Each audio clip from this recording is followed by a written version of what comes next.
Retornamos a Info Cosechas. Recordamos que venimos a nombre de Fersan. Fertilizantes Santo Domingo, Fersan, los primeros en la tierra. Y Ortiz y Rosario Supply, lo que quieres, lo que necesitas. Seguimos aquí en compañía de grandes profesionales para tratar temas importantes. Queremos preguntar a Rolando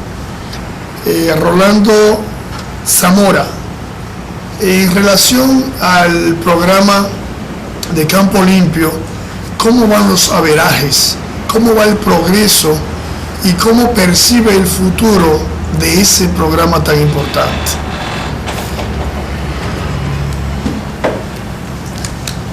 Bueno, el futuro de los programas se ve muy promisorio, honestamente, hay que decirlo, y quería mencionar un par de cifras en los dos programas que son importantes que la gente conozca un poquito más. En el caso del programa Campo Limpio, para el año 2010 se recolectaron 34,000 toneladas de plástico. Eso representa aproximadamente del material disponible en el mercado un 40% del total. Para el futuro, los próximos años, en el programa lo que se espera es que esos índices sigan creciendo.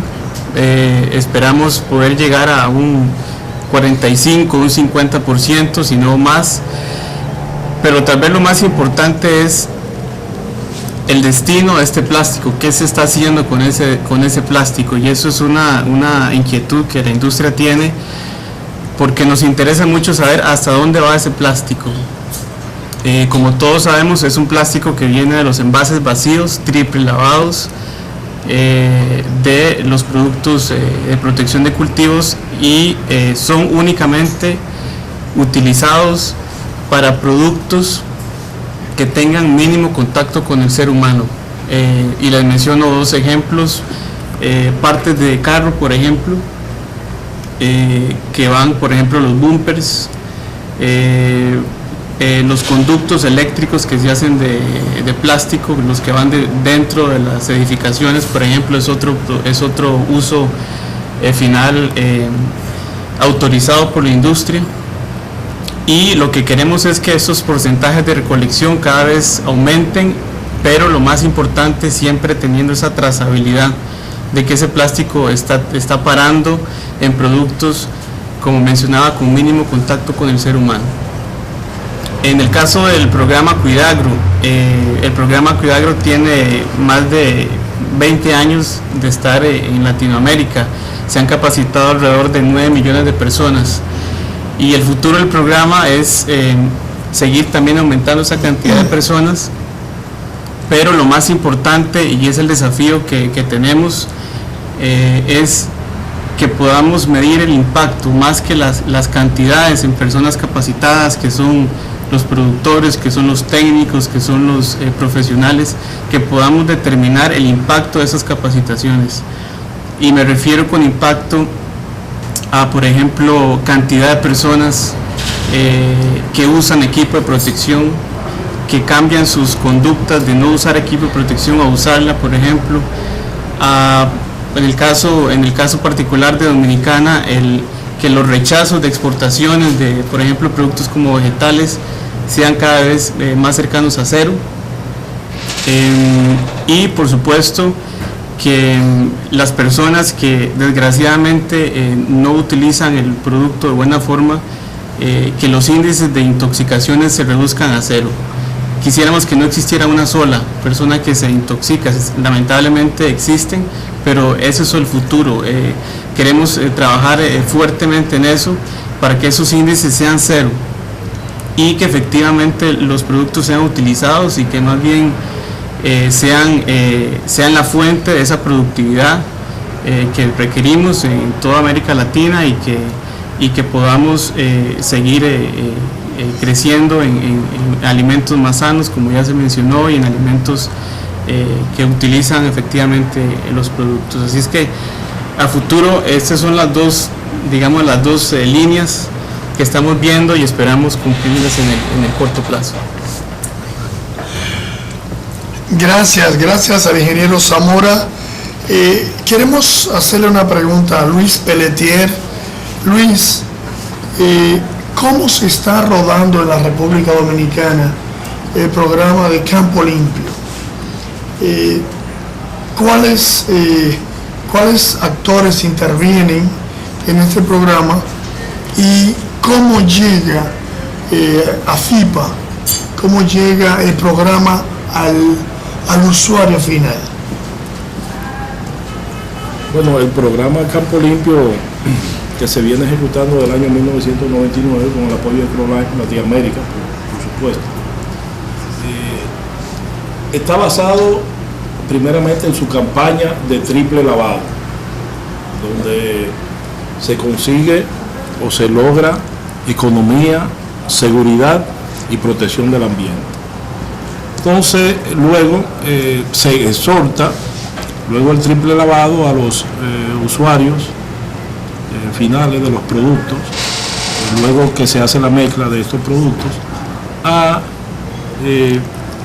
perforar los envases y depositarlo en minicentros de acopio o llevarlo al centro de acopio más cercano. Una vez ahí, nosotros, como asociación, nos encargamos de gestionar el destino final, que en estos momentos es el reciclaje. Ok. Podemos observar que hay fincas que contienen espacios específicos para depósito de esto. ¿Quién provee, quién cubre esos costos inicialmente? Bueno, en principio, nosotros, cuando digo nosotros, la asociación, AFIPA, y el apoyo económico de ProLife, fomentábamos eso y lo apoyamos económicamente en un 100%. Pero ya nosotros consideramos que el programa ha madurado y que esto es una responsabilidad compartida y que por tanto todos debemos aportar. Muchos productores tienen la iniciativa de hacer ellos mismos sus depósitos antes de llevarlo a un centro de acopio grande. Nosotros tenemos, por ejemplo, uno ahí en Pontón, La Vega, y otros, por ejemplo, antes de ir a la iniciativa por ejemplo, ahí si tú te pones a ver en la zona de aquí del cruce de Control a San Francisco, en ese tramo, Cenoví, Ranchito, los productores de APRAN, Asociación de Productores de Arroz Nordeste, han llenado eso de minicentros de acopio. Entonces lo que se hace es que ellos, una vez estos minicentros están llenos, los recolectan, los llevan al centro de acopio que tenemos en Pontón, y a partir de ahí ya nosotros nos encargamos del destino final, que es llevarlo a un centro de reciclaje. A nivel nacional, ¿cuántos centros de acopio tenemos? Aproximadamente hay 70 minicentros de acopio. Centro de acopio apenas tenemos uno de nosotros, que lo construyó la asociación, y productores privados, por ejemplo, Plantaciones del Norte, específicamente, que son exportadores de bananos. Ellos tienen su centro de acopio grande, no minicentro, un centro de acopio grande. Y así el sector privado ha hecho por lo menos 3 centros de acopio de ellos, particularmente para sus envases, y nosotros tenemos uno. Ok. De acuerdo a las especificaciones que el ingeniero Zamora nos hizo hace un momento, en la República Dominicana específicamente, ¿qué destino tienen esos plásticos, esos envases vacíos? Sí, hasta diciembre de este año que acaba de pasar, el destino era la incineración, pero nosotros consideramos que al plástico hay que sacarle provecho. Entonces, lo que estamos haciendo es, eso lo iniciamos recientemente, lo estamos entregando a un reciclador, o básicamente es un compactador. Él compacta, hace grandes paques, y cuando llena un furgón de 40 pies, lo exporta. Él exporta a 22 países, y en esos países entonces se recicla y se hacen esos conductos eléctricos y otros, se hacen inclusive tarimas, de esas tarimas de madera que tú ves para poner sacos, conductos eléctricos, etcétera, mesa, tronco, poste para cerca. Ok. Todo eso se hace con ese reciclaje de lo que ellos envían allá. Ok, ¿esto se hace de manera honorífica o interviene algún aspecto económico que pudiese generar algunos recursos que pudiesen ser reinvertidos para seguir realizando puntos de acopio o minicentros de acopio? Lamentablemente aquí en el país nuestro plástico no es valorado. Entonces nosotros nos estamos conformando con que nos lo reciban. Bueno, esta empresa que compacta paga a peso la libra, que es ínfimo, pero no tenemos que pagar incineración por lo menos. Ahí empatamos, vamos a decir así. Y cuando llegan así, todos, si llegan clasificados, pues lo pagan a peso y medio. Pero eso es ínfimo y comparado con lo que nosotros hacíamos cuando pagábamos incineración, pues básicamente ya estamos economizando. Así es. Bueno, muchas gracias Luis Pelletier. Luis siempre muy preciso, muy claro en sus alocuciones. Estamos llegando ya al tramo final de esta sección. Quisiéramos realmente hacer en este último tramo una participación con el ingeniero Martín Zúñiga en relación a cómo observa, cómo visualiza ellos como CropLife y ellos de manera individual como profesionales el futuro de la industria en sentido general, atendiendo a que cada vez el impacto del cambio climático pues cada vez se hace notar más en relación a una población que realmente no frena de aumentar numéricamente. Por favor, quisiéramos que usted nos haga sus comentarios para nosotros tener en este programa la visión de ustedes como CropLife y suya como profesional.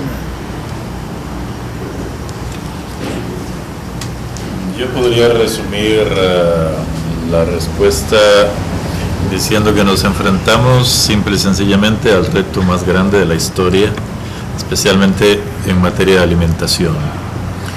Y la industria de protectores de cultivo, junto con toda la industria agrícola a nivel global, tiene ahora la gran responsabilidad de generar la cantidad suficiente de alimentos para alimentar más de 9.000 millones de personas que habrá en el mundo en el año 2050. Y para tener una idea de lo que ese reto representa, puedo señalarle que a mediados de los años 50 del siglo pasado existía en el mundo más de 1 hectárea cultivable disponible para generar alimento para una persona. O sea, había más de 1 hectárea per cápita para cultivo. Hoy en día, la disponibilidad de suelo por persona en el mundo es apenas 1/4 de hectárea. Y para el año 2050, ese área, debido a que la población sigue creciendo y la tierra no se hace más grande, lo que va a haber es apenas un 16 de hectárea. Quiere decir esto que tenemos la responsabilidad de producir más alimentos en un espacio cada vez más chico. Y eso conlleva una tarea inmensa de introducir tecnología, nuevas formas de producción, nuevas vías, o más bien quiero decir nuevas variedades que sean resistentes a problemas como la sequía o el exceso de agua que hay en algunos lugares.